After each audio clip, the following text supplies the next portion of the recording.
안녕하세요. 파산관리인 홍익필 변호사입니다. 이번 시간은 이제 개인 파산의 2의 8번째 시간입니다.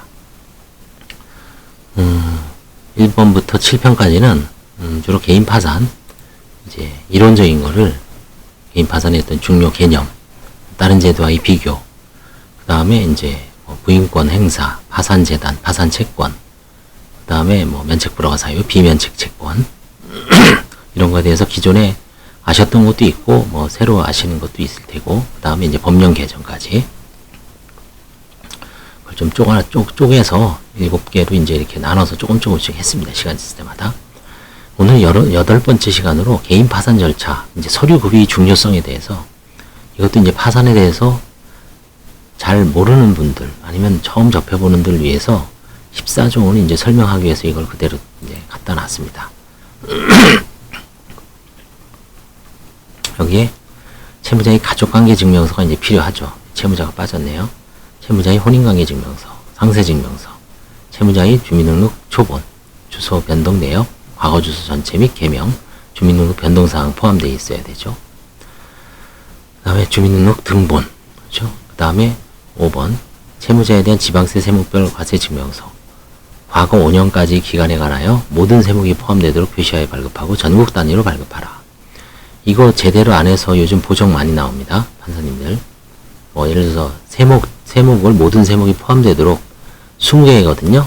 포함되도록 띄어야 되는데 일부가 누락돼 있다든지, 그 다음에 전국 단위로 발급해야 되는데 자기가 사는 곳만 발급했다든지 보정이 나오더라고요. 그 다음에 6번 채무자 소유 자동차에 대한 차량 등록 원부입니다. 차량 등록증이 아니에요. 이걸 좀 많이 헷갈리시는 분들이 있는데 차량 등록 원부입니다. 일종의 차의 호적에 관한 거라고 생각하시면 돼요. 부동산으로 말하자면 부동산 등기부등본, 그 다음에 개인으로 말하자면 가족관계증명서처럼 차량 호적부라고 보시면 돼요. 그게 차량 등록 원부입니다. 부. 여기서는 갑구가 있고 을구가 있는데 갑구, 을구를 모두 띄어야 됩니다. 을구는 없으면은 안 나와요. 그게 부동산 등기부등본과의 차이점이라고 이전에 어떤 유튜브에서도 한번 제가 찍은 기억이 납니다. 시가증명 자료는 인터넷에서 SK엔카라든가 중고자동차 시세를 한 2-3개 평가해서 연식과 그 다음에 주행거리, 그 다음에 차의 어떤 특성을 고려해서 예를 들어서 사고가 많이 났다든지, 그 다음에 보험 수가가 높아서, 아니면 보험 가액에 있는 그것도 나름 이런 기준이 될 수 있습니다. 그래서 시가증명, 차량도 한 500 이상 되면 환가를 하고요. 500 미만이면 환가를 포기하는 경향도 있습니다. 근데 보통 700-800이라고 적어내도 실제 팔아보면 또 400-500 선에서 머무는 게 많습니다. 그래서 차량 시가는 이제 근저당도 돼 있으면 사실 또 환가율이 떨어지죠. 그 다음에 채무자 소유 부동산에 관한 등기사항 전부증명서, 부동산 등기부를 말합니다. 채무자가 이제 소유한 채로 파산 들어오는 경우도 조금은 있습니다. 경매가 진행 중이거나 아니면 경매 직전. 그렇죠? 그 다음에 지방에 있는 미등기 상속재산, 그 다음에 상속받은 재산, 아니면 종중재산, 선산, 그죠? 뭐가 있을까요? 아니면 예전에 기획부동산으로부터 샀는데 잘 안 팔리고 있는 공유지분, 공유지분도 몇 명이 아니라 수십 명, 수백 명 된 경우 있죠. 그런 경우에 다 환가 포기될 가능성이 상당히 높습니다. 저도 지금 한 분이 있는데 몇백 명이에요. 땅은 좋은데, 땅은 위치는 좋아요. 이 주소만 보면 성남에 있고 용인에 있고 가평은 좀 그렇죠. 그 다음에 화성이 있나? 하여튼 수도권에 있습니다. 하나는 저쪽 그 가평 산골에 있고, 수도권에 있으면은 좀 그래도 뭔가 경기도 쪽이잖아요. 그래서 땅값이 좀 비싸지 않나 했더니 다 개발 제한 구역일 수도 있고, 그냥 일단은 수백 명입니다. 100명, 200명 돼요. 이게 잘 권리 행사가 안 되죠. 살 때는 몇 천에 샀습니다. 2천에 사고 5천에 사고. 팔릴지 안 팔릴지 모르겠어요. 그 다음에 채무자 소유 부동산이나 등기사항 증명서 했고요. 8번 채무자의 생존자 보험 가입 내역 조회. 이게 중요하죠. 그 다음에 보험가입 내역 조회에 기재된 생명보험의 해지 실효 유지 및 예상 환급금 내역.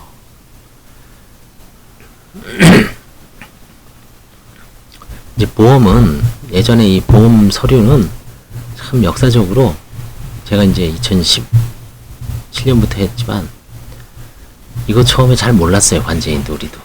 근데 어느 시점부터 알았는데 그 당시에 최초에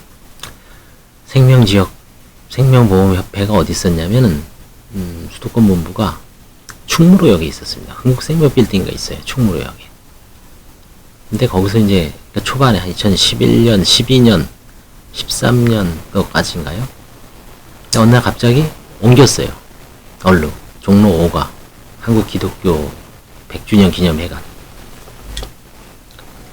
거기에 5층에 수도권 본부가 있습니다. 글로 옮겼어요. 그래서 뭐 지방, 경기도나 수원에 있는 분들은 어디서 뛰는지 잘 모르겠어요. 하여튼 서울은 거기서 뛰어오고, 다만 이제 요즘은 생명보험협회 사이트에 들어가서 전화 인증하면 다운로드를 받을 수 있답니다. 인쇄를 할 수가 있어요. 가입 내역 조회를. 그것도 지금 예전에는 그 정보가 보험자하고 피보험자도 구분을 안 하는 시절이 있어요. 근데 지금은 보험계약자, 피보험자, 그 다음에 가입 일자, 그 다음에 뭐 다 나오죠. 증권번호는 뭐 옛날부터 있었고. 그래서 가입자하고 보험계약자하고 피보험자로 구별한 게 참 아주 좋죠. 조사하기에. 예전엔 그게 일부 다, 그러니까 이제 결국은 자기네들도 귀찮은 거죠. 계속 가서 뭐 띄워달라, 뭐 보험자하고 피보험자가, 응? 그 다음에 거기다가 이제 마지막으로 진짜 변경 여부 하나만 딱 내면은 완전히 완성이죠. 변경이 좀 많이 있어요, 사실은. 그래서, 그리고 또 보험사에서는 또 변경을 권유하기도 하죠.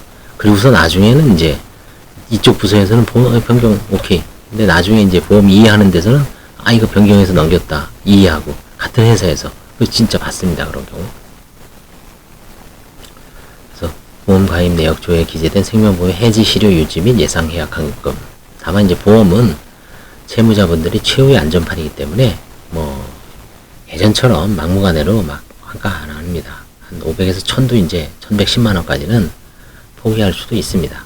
그래서 물론 이제 그 기준이 관제인별로 법원별로 조금 차이는 있고 재판부별로 좀 차이가 있지만 그 흐름을 잘 봐서 뭐 너무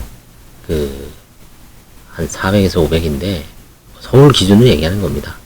의정부나 수원, 인천은 또 그 해당 변호사 파산이나 파산관제를 오래 하신 분들의 어떤 자문을 얻어서 들어가야 돼요. 제 말만 믿고 홀락 들어갔다가 또 털리는 수가 있어요.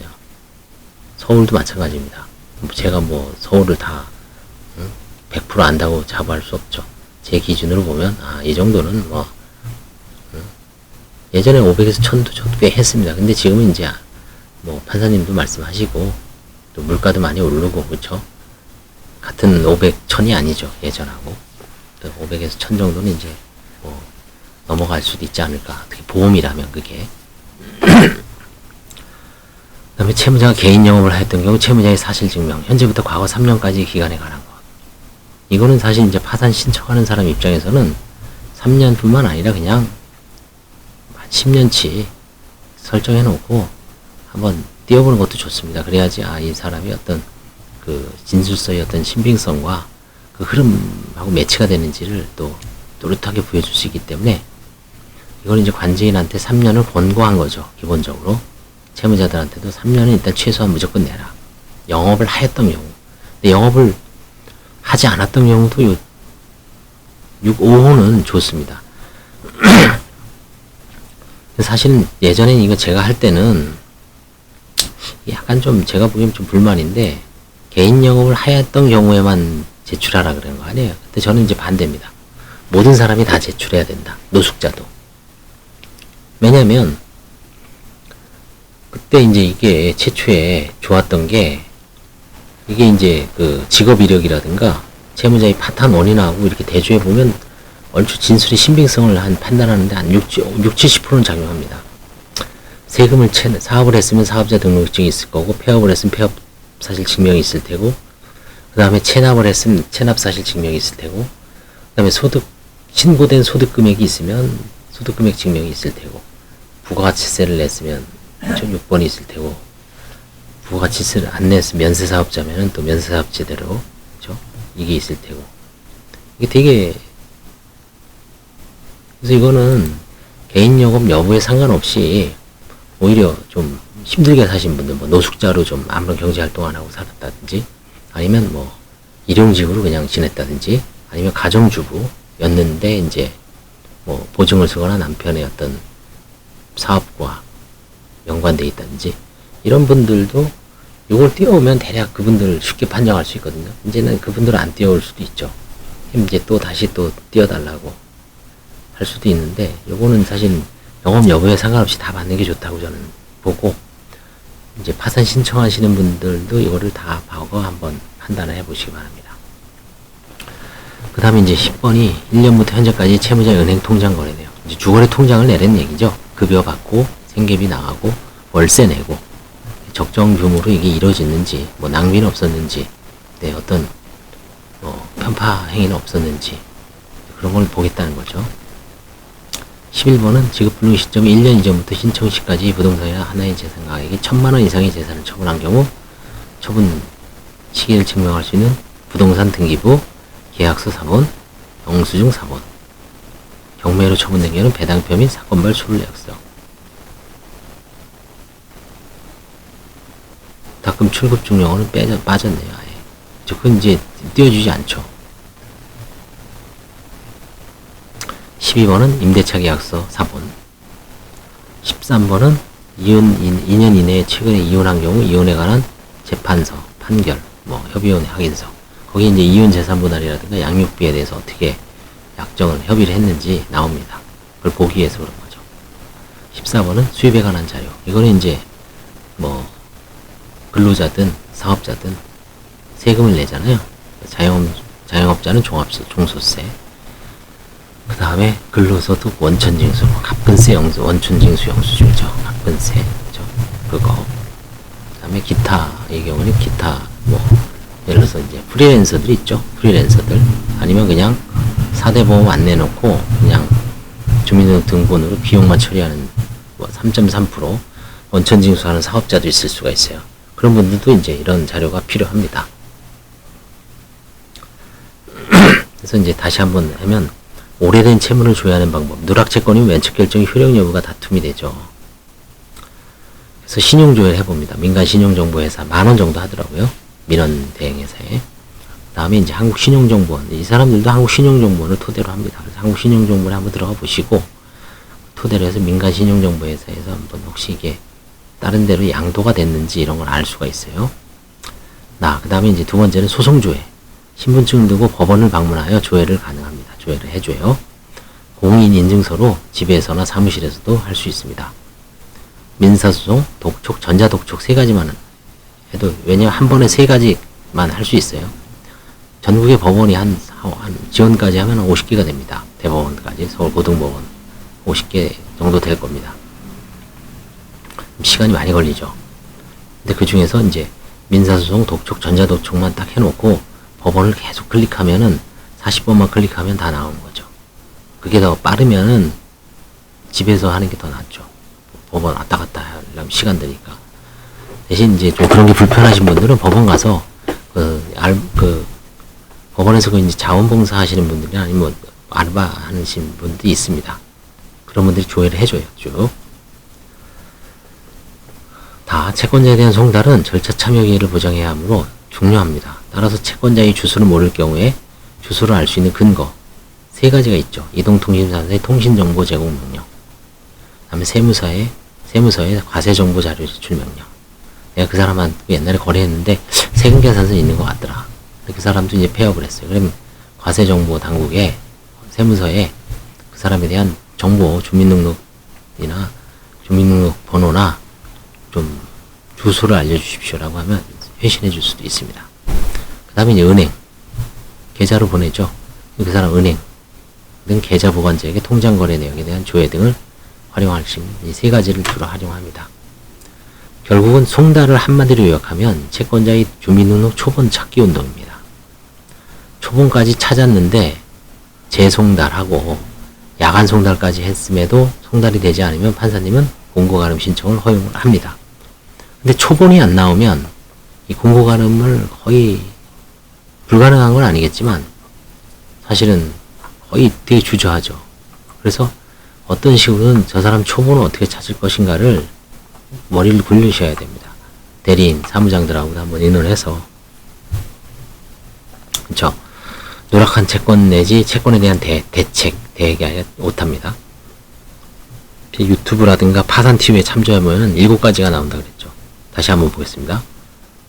면책효력 향변, 면책효력 확인 이소, 청구 이의, 집행에 관한 이의 취소, 추한 항소, 남용이 되지 않는 범위 내에서 과감한 제도의 파산. 그렇죠. 이게 아까 제가 생각이 안 났네요. 7. 즉시 항고. 그러니까 이게 각 단계별로 그 국면별로 틀립니다. 저 사람이 채권자가 소송을 했을 때는 면책효력 항변이고요. 소송을 하지 않았을 때 내가 먼저 선제적으로 면책효력 확인 이소고요. 그 다음에 판결은 이미 났고 강제 집행을 들어올 때는 청구 이소고요. 강제 집행이 들어왔는데 집행 절차 내에서 사법부 장관한테 한번 이의라든가 취소를 구할 수 있고요. 그 다음에 공시송달로 끝났는데 어느 날 갑자기 파산 면책에서 누락된 채권이 뚝 알게 됐어요. 그래서 법원을 뛰어갔더니 추한항소로 추한항소가 아니라 공시송달로 판결이 확정돼 있는 거예요. 그럼 그때부터 안날로부터 14일 이내에 추한항소를 할 수가 있거든요. 불이 나게 이제 빨리 그 기록하고 판결을 받아서 묻지도 말고 일단 추한항소장을 내고, 추한항소 이유는 변호사나 전문가하고 좀 천천히 이길 수 있는지 진짜 따져봐야 됩니다. 일단 기간은 그렇습니다. 그 다음에 남용이 되지 않는 범위에서 과감한 제도의 파산. 이거는 이제 뭐 앞으로 해봐야 돼요. 이것도 뭐 온도차가 있을 겁니다. 판사들 나름대로. 무조건 뭐 쉽게 허용했다라고 보지는 않아요. 그 다음에 이제 즉시항고. 이거 즉시항고는 일단 면책이 인용되고 공고가 되고 결정문이 송달되면 그때부터 14일입니다. 공고한 날부터. 즉시항고를 할 수 있죠.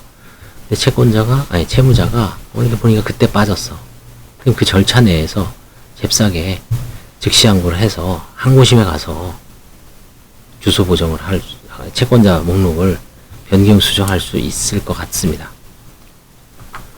이런 거 따져보면 총 7개 더 있을 수도 있어요. 그쵸? 뭐 앞으로 이제 계속 더 나오면, 이건 제가 지금 기존 거하고 이제 생각나는 대로 이제 정리해 본 건데 7가지가 있다는 걸 더 있으면 뭐 한번 알려주십시오. 파산신청서 작성.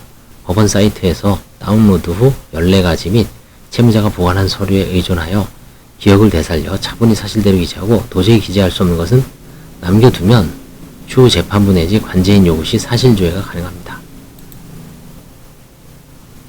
그래서 이번 시간에는 개인 파산